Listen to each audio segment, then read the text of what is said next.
nasıl 6 saniyede aldım arkadaşlar. Yani 10 saniye diyebiliriz. 10 saniyede nasıl Amerikan vizesini aldım. Dile de gerek yok. Adamlar seni zaten 6 ay dil okuluna gönderiyor Acemi Birliği'nden önce. Al işte. İşte atlayan tavuk yumurtası. Köpek.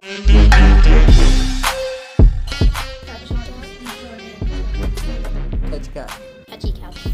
Kitty cat. Catchy cat. What's going on out here, son? Anyway, catch.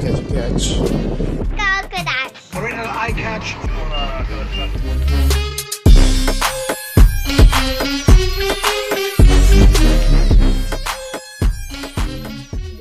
What's going on arkadaşlar, ben İlber Kaç.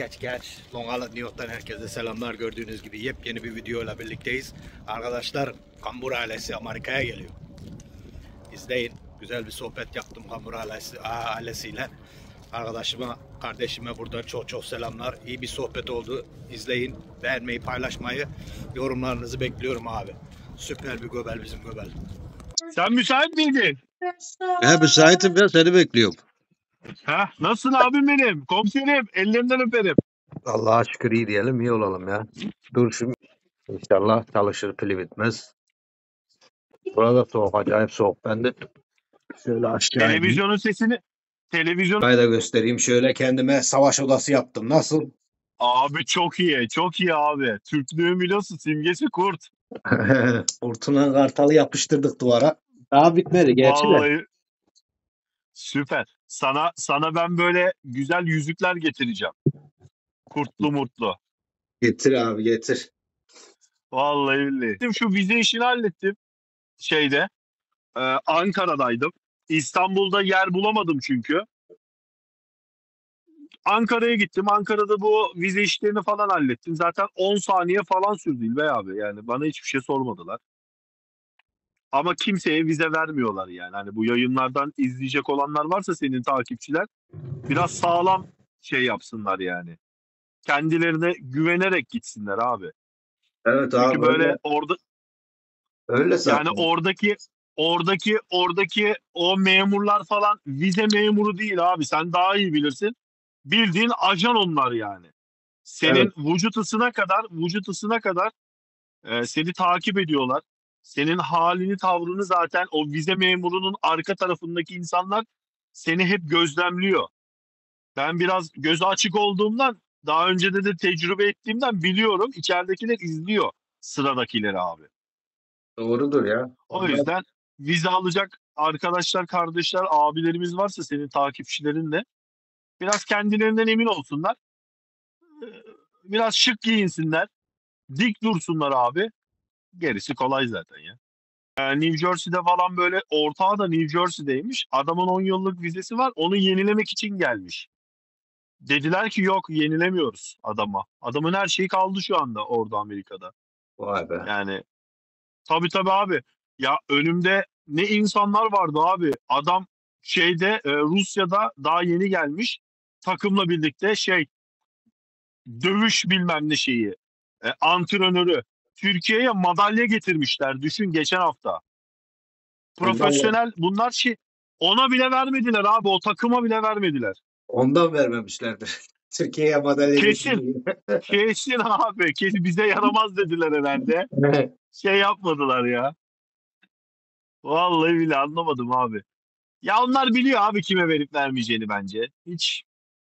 Tabii canım. Yani başta benim bildiğim, benim öğrendiğim, yani bana da zamanında teklif ettiler konsolosluğa git diye askeriyeden. Aha. Yani mal, mülk olması lazım. Adam zannediyor ki sen oradan gideceksin, orada temelli kalacaksın. Onun için biraz korkuyorlar. Ya komiserim, ona da bakmıyorlar. Bak ben yanımda hiçbir şey götürmedim. Bak sadece şunu götürdüm abi. Bak bu pasaportumu götürdüm yanımda. Sadece bu, bir de DS-160 formunu götürdüm. Senin buradaki bilgilerinden, senin malını, mülkünü görüyorlarsa bilmiyorum. Bana abi hiçbir şey sormadı. Pasaportumu verdim. Vallahi sen başvurdun. Sen ne zaman başvurdun? Abi ben geçen, yani 6-7 ay önce başvurdum. Onlar 1,5 sene sonraya verdi bana onlar randevuyu. onları araştırmışlardı. Senin Türkiye'ye girip çıktığın çok Kesin. zaten. Almanya'da Tabii. adam Tabii diyor tabii abi. adam diyor zaten adı neydi? Senin bakmışlardır onlar abi. Her şeyine açıp Tabii görmüşlerdir. tabii tabii. Tabii tabii çünkü önlerinde 2 tane bilgisayar var abi. Sen orada bu pasaportu verdi. Ben pasaportumu verdim. Günaydın dedim ben. Girdim. Günaydın dedim. Pasaportumu verdim. Baktı pasaportuma aynen bu şekil bak. Baktı böyle. Sonra ekrana baktı bir şeyler yazıyor. Sonra ben dedim ki diğer dedim eski 2 pasaportum da dedim yanımda. Görmek ister misiniz dedim. Bakayım dedi. Onları da verdim eski pasaportları. Onlar da dolu ama içi bir sürü. Çin vizesi var. Yani dünyadaki bütün ülkelerin vizesi var. Yani bütün şey. Kadın böyle açtı abi. Böyle baktı. Vizen onaylandı dedi. Hiçbir şey sormadı. Nereye gideceksin? Ne yapacaksın? İşte kimle gideceksin? Ailen nerede? Kaç gün kalacaksın? Hiç bak böyle verdi abi. Tabii canım Amerika. onlar bakıyorlar canım ya. Öyle şey olduğu zaman Tabii tabii tabii. adam sen oraya gitmeden senin ne olduğunu biliyor zaten hemen hemen. Baksana 2035'e kadar verdi. Vallahi güzel. 2035. Hayırlı uğurlu olsun ama kuyruğu yamuk. Yeni yapmışlar abi böyle. Tamam işte kuyruğu yamuk düzeltirsin artık kuyruğunu. Yaparız yaparız abi. Yeni bu böyle değildi düzdü böyle basmışlar şimdi artık yenilerine. Vallahi Ferhat Vallahi bilmiyorum. bir gel buraya tatil olduğu zaman. Öyle planlıyorum abi zaten. Ya bende büyük Elvis hastalığı var. Elvis Presley hastalığı var bende. Ne hastalığı? Hatta bu Elvis Presley var ya rock and roll'un Ha, kralı Amerikalı. tamam. Gel abi gel buraya gelirsen beraber gideriz aşağılara doğru gezmeye. Zaten hanımla çocuklarla geleceksin. Çocuklar da aynı yaş zaten. Ya abi tabii bizimkiler bir de çok fena. Yani böyle benim büyük oğlan. Dün konuştuk beraber senden. Buradan sen de söyleyeyim arkadaşlara. Senden konuştuk. Karakola 2 kişi geldi. Birisi Ulaş kardeşim. Süper ya. Ondan sonra Samet kardeşim. O da ziyarete geldi karakola. Birisi baklava getirmiş. Birisi çikolata getirmiş. Ellerine Batmanlı'yı izledim bu arada Batmanlı'yı kardeşimizi. O da geldiydi. Ondan sonra Tarçan kardeşim de geldi. Giresunlu. Süper abi. İşte çok ya burada aslında çok şey oldu mu yani her yerden çıkıyoruz biz. Yani her yerde varız Türk olarak. Abi Türk olarak her yerde varız. Sen tabii yaş itibariyle büyük hani yaşamış görmüşlüğünle bir de profesyonelliğinle sen daha iyi biliyorsun. Bizler dünyanın her yerinde varız ama biz bir Bulgar vatandaşları gibi böyle değiliz abi. Yok, Anladın? değiliz abi. Bir İtalyan gibi böyle değiliz. Yani Türk birliğini tam kuramadık abi. İtalyanlar da öyle değil. Burada da aslında burada en büyük birlik olanlar yani Amerika gibi yerde Yahudiler abi. Adamlar burada doğuyor büyüyor. Tabii. Burada doğuyor büyüyorlar. Vatanım İsrail diyor adam ya. Kafayı yiyeceksin yani. Bakıyorsun buna. Allah Allah. Lan dingil. Senin vatanın nasıl İsrail? Sen burada doğmuşsun büyümüşsün. Ama ne? Sen oranın ekmeğini yiyorsun ya. Öyleler abi. Adı neydi? Ama adamlar yani birlikte. Biz de öyle olsak var ya zaten 350 bin kişi var burada Türk. Abi sen ne? Sadece bir de New York'ta düşün. New York'ta zaten Patterson komple şey abi Türk. Allah. Evet çok Türk var Patterson'da da. Yani o kadar geçen gittiğimde öyle Arap da çok ya. Vallahi abi ne bileyim ben hep diyorum biraz hele ben burada şimdi ben de buraya sonradan yerleştim ya Almanya'ya. Eşim buralı. Buraya yerleştik falan böyle. Ben sanıyorum böyle bizim Türkiye'deki gibi İstanbul. Ben doğma büyüme İstanbulluyum abi. Bir de ben yani Beyoğlu'nda büyümüşüm. Gözümüz bizim herkesin bir açıksa bizim 10 açık. Ya anlatabiliyor muyum ya? Kapalı çarşıda büyümüşüm. Üniversiteler okumuşum. Ya biz tam donanımla büyütülmüş bir çocuklarız yani. Benim ve çevrem. Buralara geldik. Abi buralar daha beter Türk olarak. Buradaki insanlar. Vallahi Yani Amerika'da gene kendini geliştiriyor. Gene böyle bir konum elde ediyor. Şey yapıyor ama buradakilerde daha büyük sıkıntı abi. Ben burada milleti şikayet ettiğini gördüm ya. Burada da komiser. öyle ya. Burada da öyle. Yani burada da öyle. Adı neydi? Ama Almanya'da bir de şey var. Kaç? 4 milyon 4 milyon Türk var Almanya'da ya. Acayip yani. Bir numara. Evet. Türk'ün en çok olduğu yer Tabii tabii. Almanya. Bir de o var yani. Ondan sonra burada yani o kadar 350 bin var ya ama fazla göremiyorsun ya. Nasıl söyleyeyim? Mesela Samet kardeşim Çorumlu kendisi. Diyor ki abi diyor daha Çorumlu diyor görmedim diyor. Benim oturduğum yerde diyor, Allah Allah. ağrılı çok diyor. Brooklyn'de oturuyor Aa, kendisi. Ağrılı çok diyor mesela. Ama benim oturduğum yerde daha benim mesela biz 95'te geldik buraya annemle. Annemle aha. kardeşimle. Biz geldiğimizde her taraf Alaca Çorumluydu. Giresun Yağlıdereliydi. Aa, süper abi ya. Benim Baş- baba da Giresun'da. Başka da zaten adam göremiyordun. Hep Giresun Yağlıdere, Alaca Çorum. Evet. Ondan sonra da yani başka adı ne illerden adamlar olmaya başladı. Gelmeye başladı. Şimdi yani duyduğumda seviniyorum yani. Diyor adamın biri diyor ben diyor Batmanlıyım. Birisi diyor ben Kayseriliyim. Birisi diyor Konyalıyım. Birisi diyor Tokatlıyım. Tabii abi biz biriz ya biz. Türk'üz abi biz her yerde olup ya bir de bizim olmadığımız bir yer yok abi. Ben en uç yerlere gittim ya. Afrika ülkelerine bile gittim. Dönerci açmış adam Türk ya. Evet abi. Yani Filipinlerin bir köyüne gittim abi. Vallahi bakkal açmış adam Türk ya. Helal olsun abi. Yani bir de bizde şey Abi var ya. Bir de bu kötü huyumuz öbür Türk ülkelerini dışlamak var ya. Niye dışlıyorsun kardeşim? evet. Onlar da yani Evet, baktığın evet. zaman geçmişimiz aynı. Kanımız aynı. Dinimiz aynı. Yani Aynen öyle. ya bir Türkmen diyorsun. Biz zaten Türkmen de Türk abi. Azerbaycan da Türk. Evet. Kazak da Türk. Özbek Kırgız de da Türk. Türk. Özbek de Türk. Bir tek aralarında Türk olmayan orada da var gerçi de Tacikistan. Tacikistan'da Evet. zaten %30'u mu Türk, %20'si mi Türk zaten Türkmen. Abi aşağıya in. İran, Suriye bunlar hep Türk yarısı. Tabii canım adı neydi? Suriye'de yüzde kaç var? 8 milyona yakın Türk var. Irak'a baksan Tabii abi biz Irak'ta aynı. Çin'e baksan Çin'de zaten 18 milyon Uygur var. tabii abi yani şey değiliz yani öyle boş ya da böyle az bir şey değiliz ama biraz daha birbirimize destek olmamız lazım. Yani biraz daha böyle birbirimiz hakkında menfaat ilişkilerine girmememiz lazım. Evet Hani abi ben böyle. Burada öyle. Ahmet'ten ne kopartayım, Mehmet'ten ne kopartayım. Ya bir hiyerarşi olması lazım. Anladın abi? Ama Şimdi bak bazı insanlar burada bir de abi nasıl söyleyeyim? Mesela kardeşimin birini dinledim. Adam yardım etmiş buraya iltica edenin birisine. Araba vermiş. Arabanın parasını alamamış. Adamlar seni nasıl al işte. dolandıracağım diye düşündürüyor. Ya Tabii kardeşim tabii tabii tabii. adam sana yardım etmiş. Bari adamın parasını ver. Ya ki kazanmıyorsun da değil.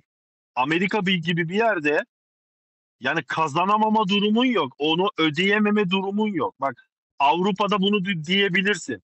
Hani burada çünkü seni kimse kolay kolay işe almaz. Burada DoorDash yok, burada Uber yok. Ya da ne bileyim burada gidip turist olarak ehliyet alamazsın, araba alamazsın. Amerika dediğin yer bambaşka bir dünya ve her şey rahatlık üzerine kurulu ve çalışana çok güzel imkanlar sağlayan bir yer. Evet, tabii Şimdi tabii. orada bu Çalıştıkça. dolandırıcılıklara girmek falan da saçma abi. Ya burada bir de adamlar iş beğenmiyorlar ya. Geliyor Ya buraya. olur mu abi? Onu yapmam diyor. Yok bana göre. Bunu yapmam yok bana. Kardeşim yapacağım bir şeyler ki sevdiğim bir iş olana kadar. Aynen öyle. Biz de mesela çocukluktan belli 14 yaşından belli çalışıyoruz biz. Abi bir Ya benzinde gaz bastık, istasyonda gaz bastık dedik bu öyle olmaz. Gittik markette çalıştık dedik böyle olmaz. Gittik güvenlik görevli yap dedik böyle olmaz. En sonunda askeriyeye girdim. Dedim bu güzelmiş dedim ben bunu yaparım. Askerliği yaptım. Ondan sonra dedim ki ben polis olacağım. Benim çocukluk şeyim, hevesim. süper. Polis oldum. Ondan sonra yedeklerde kaldım. Öyle dedik baktık ki şimdi emeklilik oluyor. Yani Abi süper. Süper bir kariyer abi. diyoruz adamlara, Yani adamlara da bu diyoruz sen buraya. tabii yani ben o dediğin şey çok karşıyım böyle iş beğenmemezlik. Abi yapacaksın. Yapacağız Fırsatını canım. Yani bulduğun zaman her işi yapacaksın abi. ne diyorlar? Köprüyü geçene kadar ayya dayı diyeceksin. Tabii tabii. Ya hele ki abi çoğu kişi hani bizim gibi böyle turist olarak gelip de takılmıyor. Biz yanlış anlama, biz turist olarak geldiğimizde de çalışıyorduk abi. Tabii canım adı Ya dedi. abi diyordu ki mesela o zaman evli değiliz, şey değiliz. Çıkardık gelirdik. Ulan diyorduk burada kalacağız zaten 3-4 ay. Devamlı kartlardan yiyeceğimize. Hadi diyorduk gidelim bir yerde paket işi yapıyorduk. Ne bileyim bir yemek dağıtıyorduk. Para yapıyorduk. Harçlığımızı çıkartıyorduk yani. Tabii canım Ama bu adı yeni abi bu ayıp bir şey değil ki. Yok Yani canım, ayıp niye olsun? Zaten seni kim görüyor ki? Kim tanıyor? Ya ben tanıdığım adamlar var. Adamlar burada ev gezerdi sabahın köründe. Metal toplardı evlerden, çöplerden. Gider metal bak satardı. abi Adam ya zengin oldu, köşeyi döndü adam. Türk yani. ya bak ya ki sen nelerle karşılaştın değil mi hayatın boyunca orada abi? Abi diyor bir adam sabah 5'inde kalkıyordu. Bir tane pick-up kamyon almış. Arkasına metal, çöp. Her kasabanın çöp zamanını biliyordu. Gidiyordu adam da çöpten metal topluyordu. Gidiyordu hurdacıya Tabii satıyordu. Adam şimdi köşeyi onun döndü. içinden tabii onun içinden bakır ayıklıyorlar. Bakırları da ayrı satıyorlar abi. Tabii canım.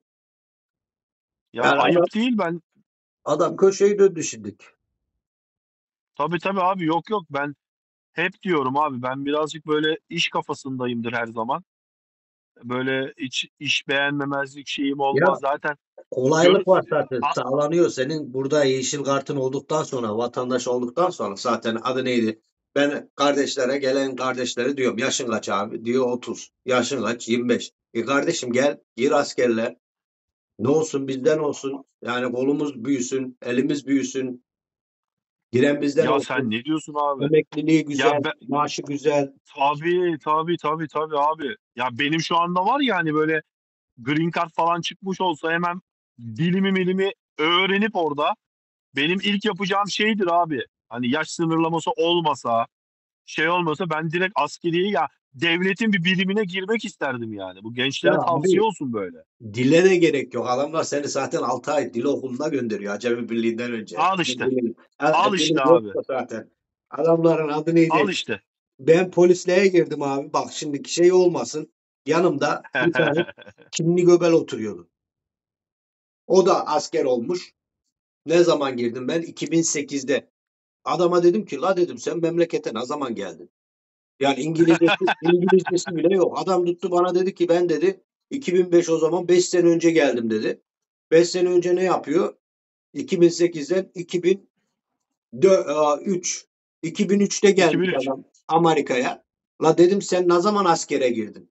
Dedi vallahi dedi 2 sene sonra dedi askere girdim dedi. Askere girmiş 2 sene 3 sene askerlik yapmış. Polis imtihanına girmiş gitmiş. Bir gram İngilizcesi yok. Adam polis şimdi Bak. adam hatta şimdi Teğmen şeyde NYPD'de benim çalıştığım teşkilatta.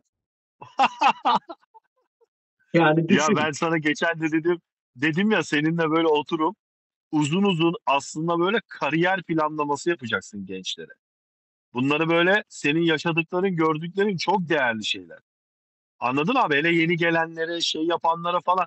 Aslında senin gibi böyle büyüklerimizi dinlesek bizim sırtımız yere gelmez. Ama bizim gençlerimiz de kıpır kıpır.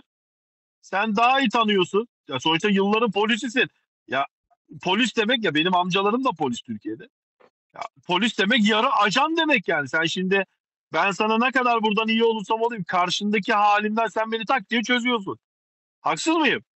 Doğru abi ben zaten senden hoşlanmasam seni beğenmesem videolarında şey yapmasam yani o kadar yani sana demezdim yani hadi konuşalım video yapalım. Allah Mesela razı olsun. Allah razı olsun mesela abim benim. Ellerinden öperim. birkaç kişi var burada yani arkadaşlar söylemiş bana orada YouTuber'ları kimi seyrediyorum. Ben dedim vallahi YouTuber'ları fazla kişiyi seyretmiyorum.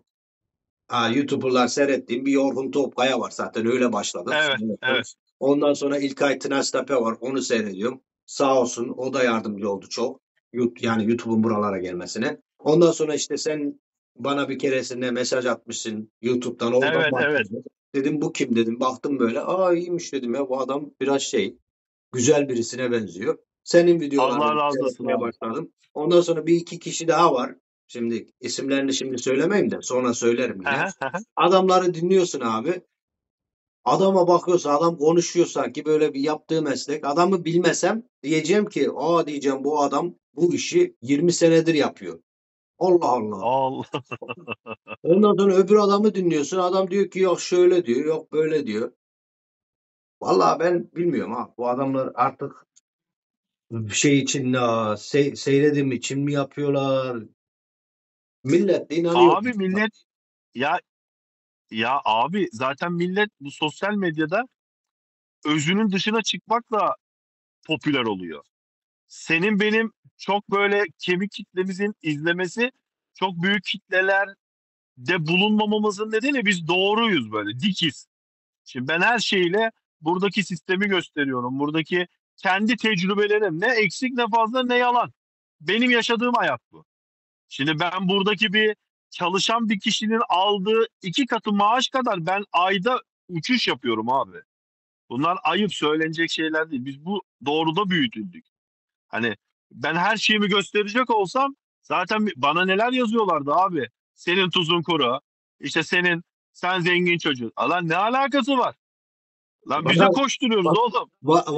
bana da işte zamanında bana da yazmışlardı da ben dedim zaten videolarda da söylüyorum. Kardeşim bak bana böyle sorular soracaksanız, böyle şeyler yazacaksanız cevabınızı alacaksınız.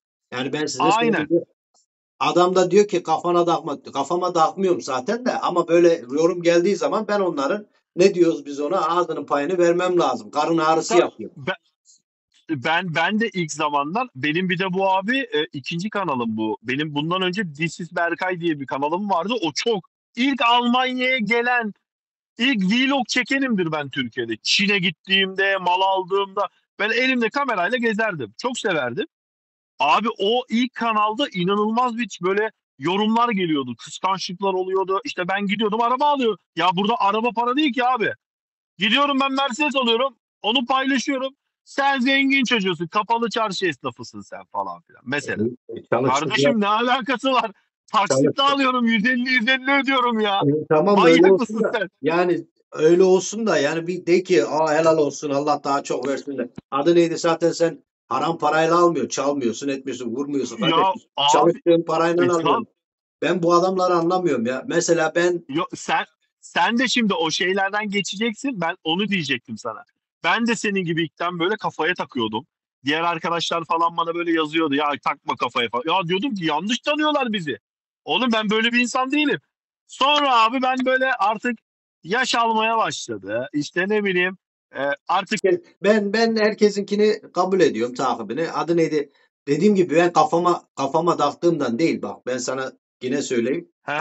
Kafama taktığımdan değil. Bunlara söyledikleri zaman bunlara ben ağızlarının payını vermeyi seviyorum. Mesela adamın birisi bana yazmış yani dün yok seninle mi konuştuk? Yok seninle konuşmadık. Samet'le konuşuyorduk. Adamın birisi yazmış bana Amerikan piçisin diye tamam mı? Allah Bak Allah. ismine baktım. İsmi Kenan. La kardeşim sen bana böyle laf sokuyorsun. Sen Allah'ım ya. isminin nereden geldiğini biliyor musun sen? Ha işte ya. Yani senin ismin Müslüman ismi değil, Türk ismi değil. Yani kendi ismi, yani benim emmimin ismi de Kenan'dı da. Yani o Kenanlara karşı bir şeyim yok. Sen bana böyle laf Evet. soktun. Ben de tuttum dedim ki kardeşim sen ilk önce bir isminin geldiği yeri öğren. Ben Kenan şeysen Amerikan piciysem sen de Yahudi picisin. Evet. Evet. Ya yanlış, ayıp şeyler bunlar. Ne bileyim abi. Ben o yüzden benim kanalda para kazanma kapalıdır, reklam yoktur. Hiç böyle şey değildi. Ben sadece oraya zaten açıklamaya da yazmışımdır. Kardeşim ben buraya birikim yapıyorum. Görsel bir birikim yapıyorum. Hani beni izlemişin, izlememişin. Mesela ben buradan bir çıkıyorum abi yazın. Türkiye'ye gidene kadar 5-6 ülke geze geze gidiyorum mesela. Arabayla tek Bravo. başıma Tyson'la köpekle. Mesela seviyorum böyle şeyleri. Anı bırakıyorum her sene. Yazlıktayken öyle, İstanbul'dayken öyle. Yani demek istediğim sen senin şu anki kanalın, senin şu anki hayatını paylaşman günlük. Hatta demin 45 bir saat önce bir tane daha video attın. Onu izleyeceğim şimdi. Bildirim geliyor bana sen video atınca. Sığ- Eee, seni izlemek daha keyifli. Yani böyle senden öğrenecek aslında bakanlar sadece izlemek yerine yani oradaki hayatın sıfırdan gelip de bu kariyer, bu şey kolay şeyler değil.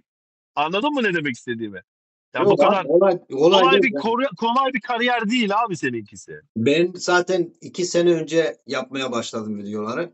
Dediğim gibi buraya Evet, geldim. evet. 1995'te buraya geldim. Yani ben söyledim zaten videolarda da diyorum. Yani hayatımı Hı. tek tek başımdan geçen her şeyi anlatacağım. Bir Türk olarak İngilizce bilmeyerek buraya 13 yaşında gelmişim. Etrafımda Türk yok. İngilizce konuşmayı bilmiyorum. Biz de Türkiye'de otururduk. Bize öğrettikleri it's a book, it's a dog. Biz onda ne Tabii, tabii, anlayacak? tabii. Bir şey. Yani buraya Aynen öyle. geldiğimizde epey bir zorluk çektik. Ondan sonra geriye Abi. girdik. Orada olaylar geçti. Polisliğe girdik. Orada olaylar geçti. Hala polisim başımdan hala olaylar geçiyor. Mesela arkadaşlar diyor ki sen polisliği niye bırak? Kardeş polisliği bırakma ne yok. Polislik ben emeklilik tatiline ayrıldıydım. Emekli olacaktım. Ondan sonra benim bir sakatlık heyetine girdim. Sakatlık Hı heyetinde hı. işte olan kazayı kabul etmeyince ondan sonra bana dediler ki tamam dediler yarı yarıya sana dedi sakatlık vereceğiz dediler. Ben de kabul etmedim. Yarı yarıya değil. Ben %100 istiyorum. Çünkü işte sakatlandım. Onun için Tabii. gittim. Dedim ki iyi tamam dedim. Ben normal emekli olacağım dedim. Silahlarımı verin dedim. Silahlarımı vermeyince ben de kendi kişisel yaptım. Onlar da kişisel yapmış zaten. Biraz ırkçılık da var. Dedim ben silahlarımı alana kadar Evet. bir yere gitmeyeceğim. Ondan sonra gittim. Emekliliğimi çektim. Şimdi de silahlarımı almaya çalışıyorum yani. Benim amacım o. Benim Tabii, tabii, tabii. ondan sonra adam tutmuş. Diyor ki ya niye bıraktın? Niye? Kardeşim ben 17 senedir polisim. O kadar başımdan olay geçti. Bırakmadım. Severek de He, yaptım işi. he. O yapan adamlar, bana zorluk çıkanlar, adamların hepsi birer birer tayin oldu. Gittiler. Ben yine yerimde kaldım. Yine işimi yaptım. 13 senedir de polisim. Ben burada dinliyorum adamları. 3 senelik polislik yapan yok. 4 senelik polislik yapan yok. İşte bırakıp ondan sonra yok gittim diyenlerden değilim. 10 senedir yapmışım. 352'ye yakın tutuklamam var benim. 400 Oo. 400'e yakın da yani benim asist yaptığım destek verdiğim tutuklamalar var. Yani benim kendim tutuklayıp başkalarına verdiğim tutuklamalar var. Ondan sonra 1000'e yakın ceza yazmış kriminal cezalarım var. Yani böyle trafik cezaları değil. Wow. Kriminal cezalarım var. Yani onlara diyorum ki benim görmediğimi şimdiye kadar kimse görmüyor. Türk kardeşlerim de var. Evet karakolda vardı. Ondan sonra iki tane Türk vardı benim zamanımda. İkisi de gitti tabii. Ama Türk kardeşlerimiz var. Böyle bakıyorum, dinliyorum adamları. Diyorum ki Allah Allah. Sen onu mu yaptın? Doğru mu söylüyorsun? Allah Allah. Ben neredeydim acaba?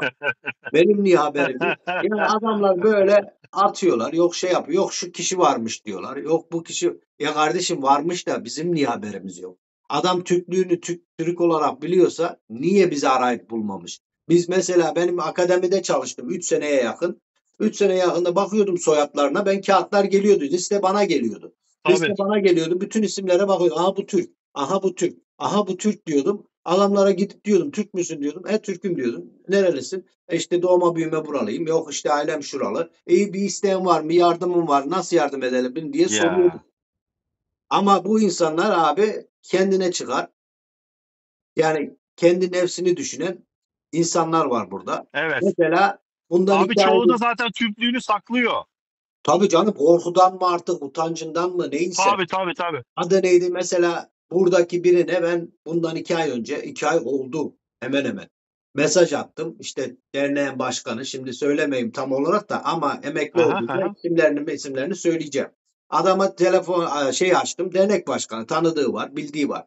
Dedim ki böyle böyle kardeşim dedim. Yardım edebilir misin? Durum ne dedi abi dedi. Durumu söyledik. O gün bugündür cevap yok.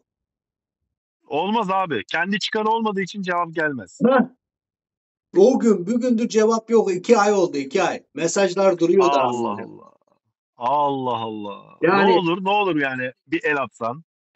yani ben de diyorum ki video yaparken söylüyorum ben böyle mesela giderim arka bahçeye. Derim ki Evet. 22 tane tavuğum var. Derim ki 22 tane tavuğum var. Oraya 10 tane yumurta alıyorum ben günde. 8-10 tane yumurta alıyorum günde. 10 tane daha yumurta koyarım yanına. Derim ki derim 22 tane yumurta topluyorum. Yalan bedava abi.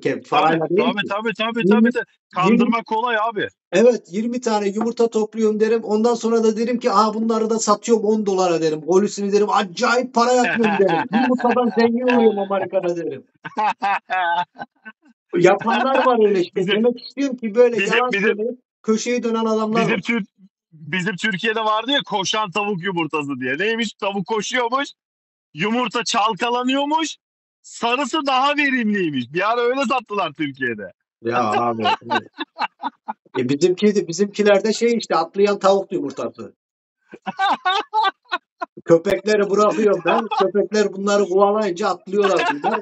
Yumurtaları taze taze oluyor böyle çeşitli çeşitli.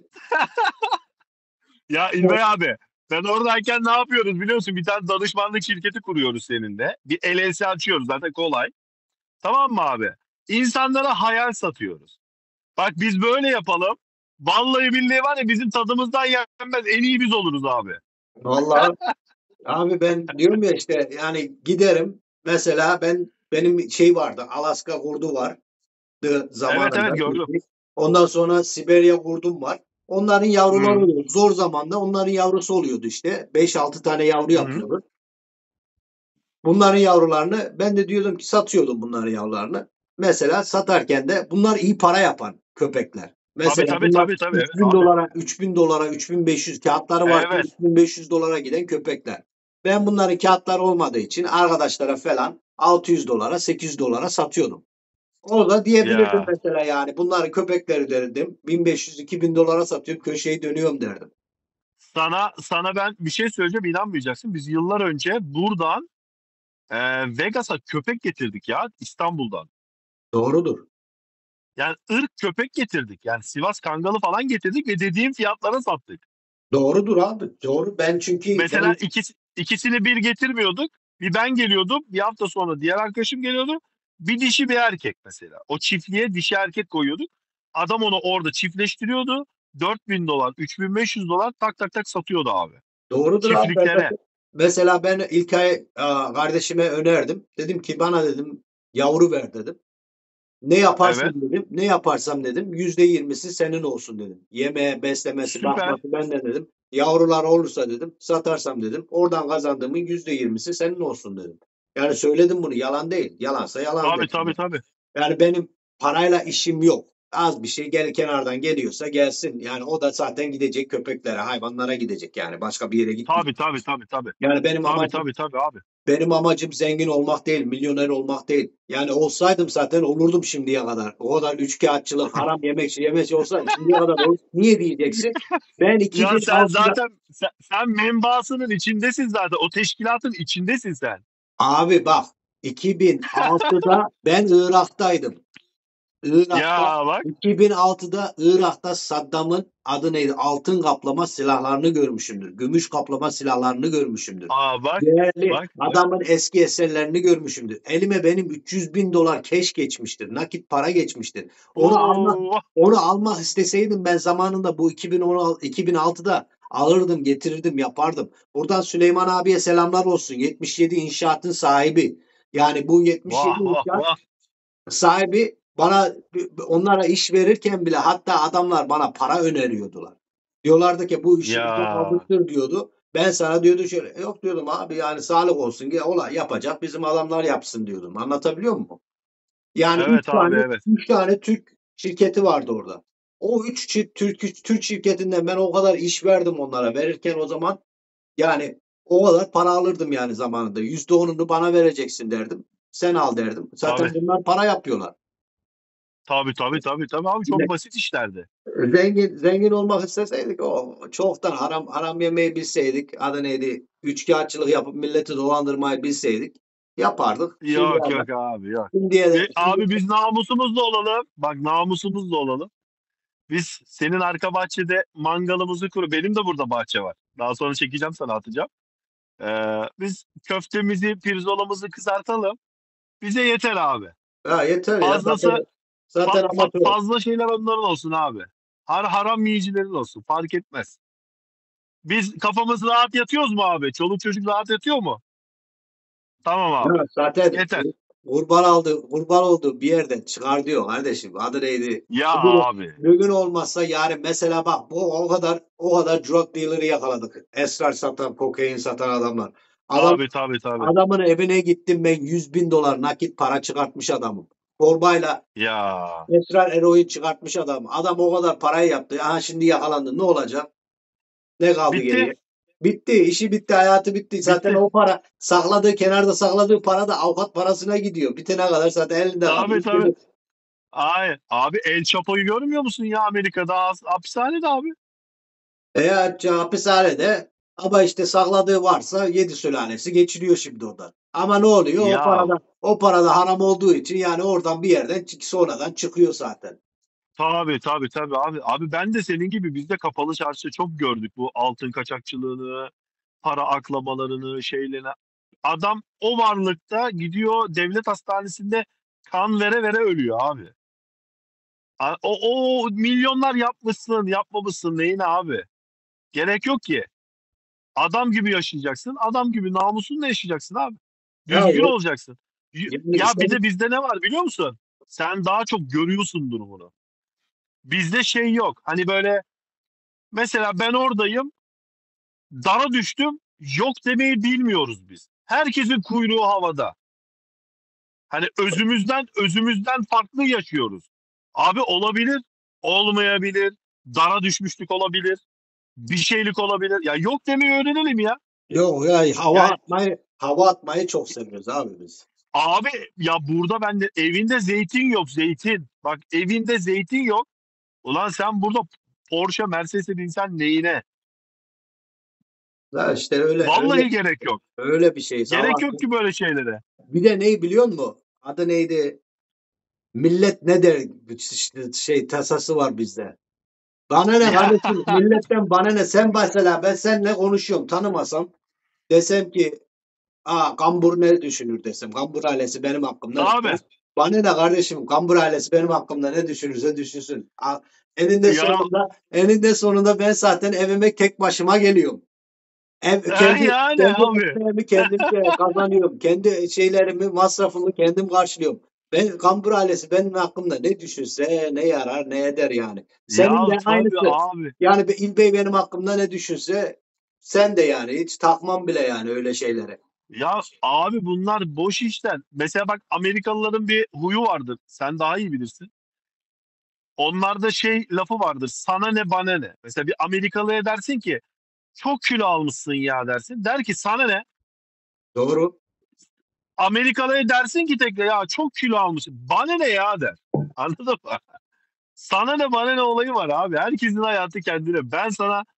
Ben başkasına ona buna dümen yapsam ya da kendi karakterimden sassam ben nasıl rahat yürürüm? Nasıl rahat? Çoluğumun çocuğumun önüne, karımın, ailemin önünde nasıl şey yaparım abi? Bizim en büyük eksikliğimiz o. Yani biraz böyle kendi karakterimizden, şeyimizden biraz böyle farklı bir şey gösteriyoruz. Hele ki bu sosyal medyada. Abi YouTube'da herkes milyoner ya. Kimsenin derdi yok ha. Hele Amerika'dakilerin abi. Abi Kimsenin derdi yok. ya Ama abi mesela bir şey olduğu zaman Elvey abi benim işimi hallet. Atıyorum. Mesela anladın mı? ya Ya gerek yok herkesin abi. derdi olmayan adam mı var ya? Herkesin var da Ya adı neydi? Ya atıyorum bade de şeyi atma. Yani adam anlatıyor ki böyle bir anlatıyor adam buraya dün gelmiş öbürsü gün zengin olmuş. Ya kardeşim böyle bir şey yok ya kardeşim. Olsaydı benim babam olurdu milyoner. Babam 1985'ten belli burada adam.